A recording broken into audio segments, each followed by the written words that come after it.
What up, fellas? So, apparently we got this new car called a Model A. It's an all-electric slash flying car. Yeah, you heard me right. I said flying car. So, you know how the Priuses have eco mode, sport mode, and regular mode.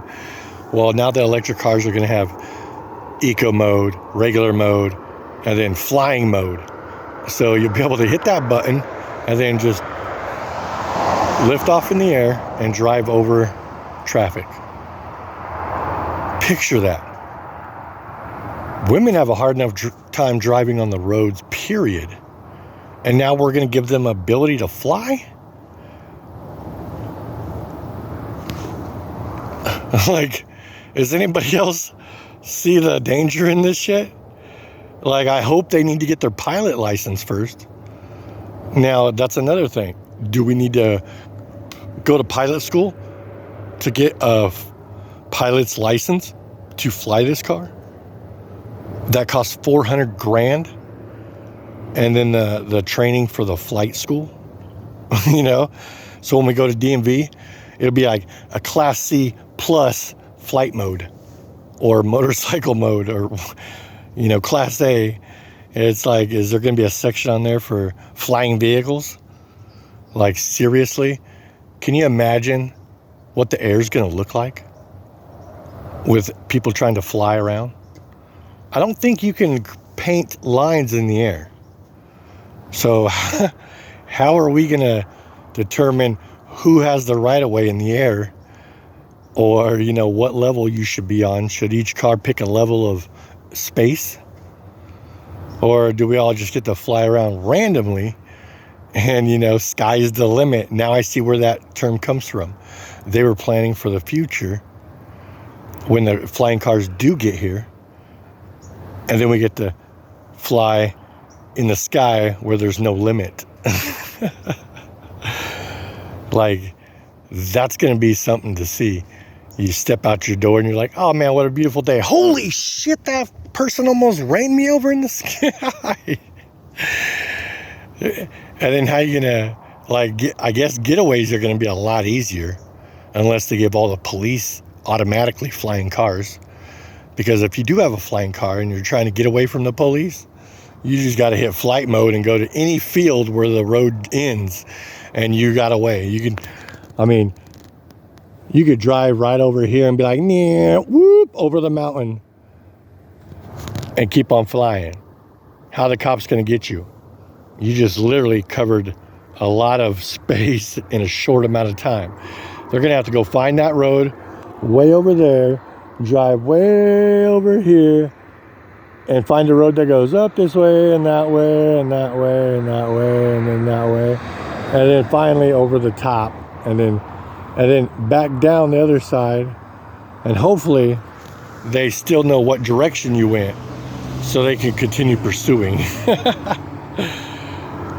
I guess, you know, if all you people out there, you ever watch Judge Dredd?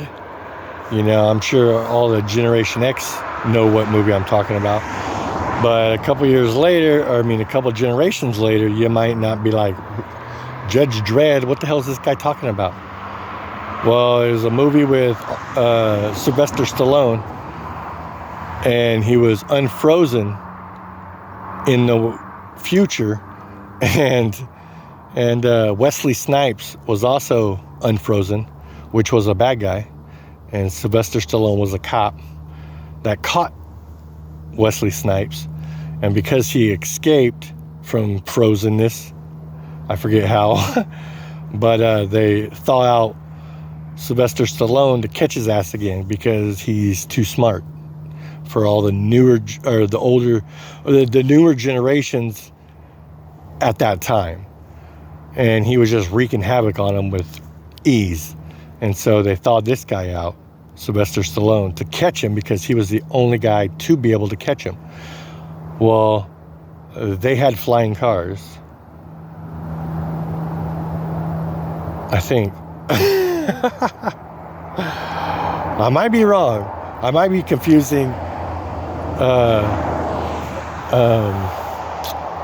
What was the name of that movie? Bruce Willis in that movie. Oh man, Bing Bada Boom. What was the name of that movie? Right there on the tip of my tongue. It has a female actor, which is an alien, and all she keeps saying is Bing Bada Boom. And she falls into Bruce Willis's taxi cab, and they fly all over the place, and it's just straight nuts.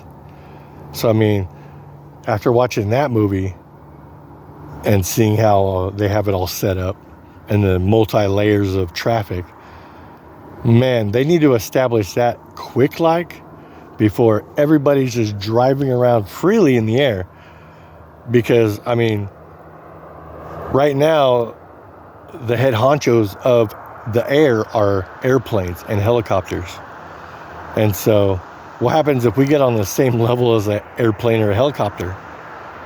You know, we got it on cruise control, and all of a sudden, bam, there's a helicopter or an airplane right in front of us. Is there going to be a safety feature in that to adjust where we're at in space so we don't hit them?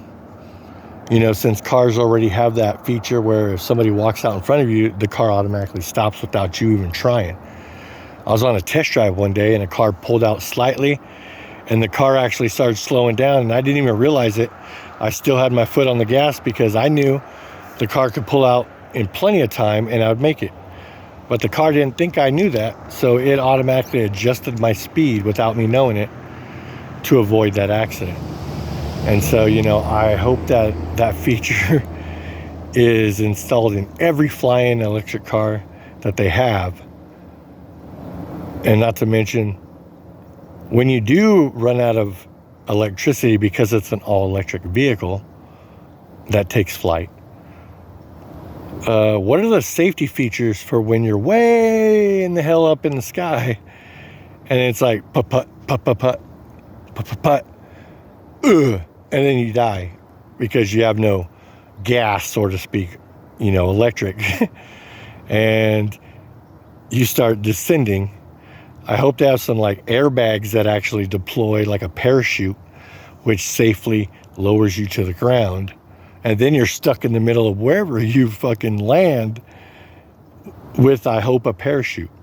Because if you land in an empty field like that, or at the top of the mountain, right there, I don't think they're going to have any charging stations available for you to just hook up where you land.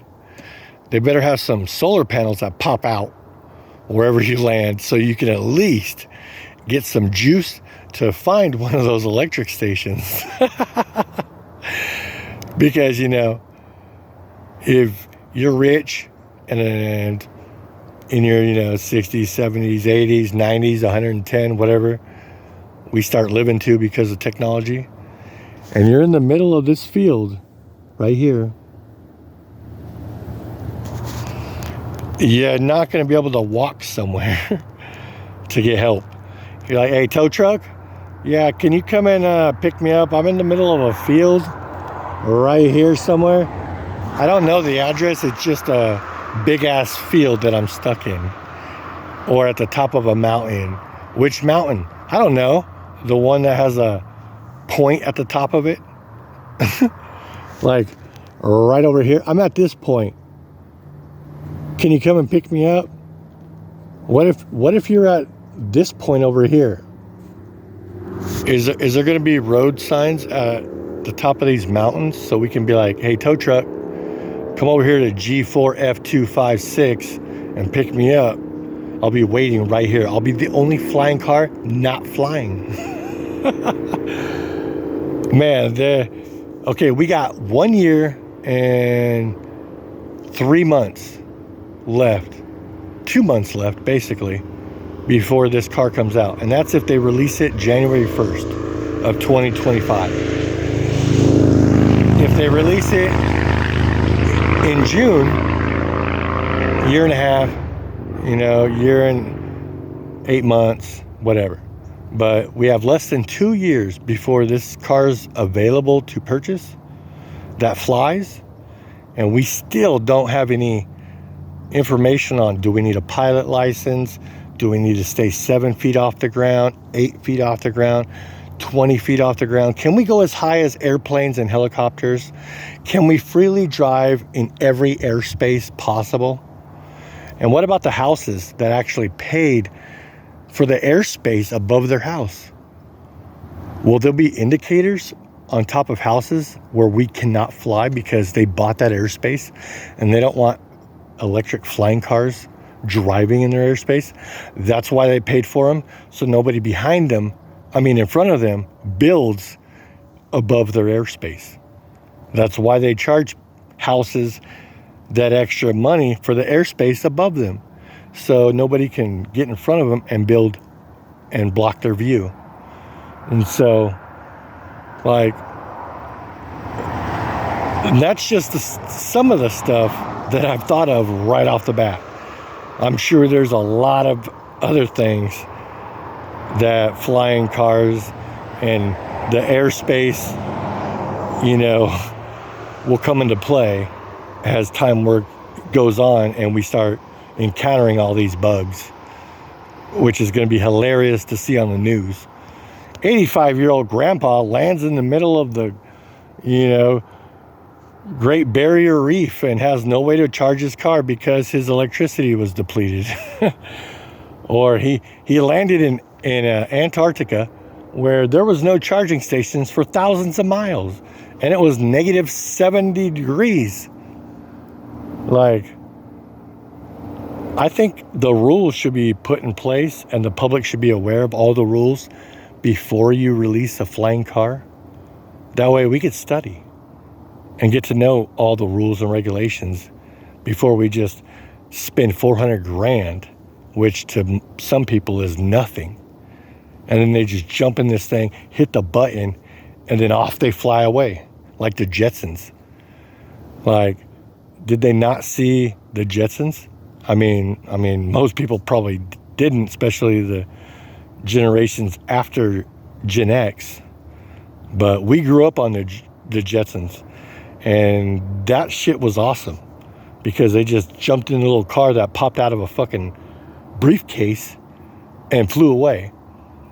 And actually there was another thing you pushed on your head and a suit sealed you up and away you went. And if it was raining and you didn't like the weather, you just pushed a button in your house and your house rose above the clouds to where it was a nice sunny day. I can't wait for that feature because that feature is going to be awesome. And then can you imagine that? If all of a sudden we push a button in our house and our house raises above the storm clouds. So then you have obstacles in the way of these flying cars. A house could randomly pop up in front of you at any second because they didn't like the weather. Did those automakers think of that shit? I think we should show them a couple of episodes of the Jetsons so they could better prepare us for the future. Because I would hate to be on a Sunday drive and then all of a sudden it's clear sky, bam, house or a mansion that you just can't immediately maneuver around because it's a freaking mansion. And so I would hate to just plow right through somebody's house thousands of feet up in the air right over here because they decided they didn't like the air right over here.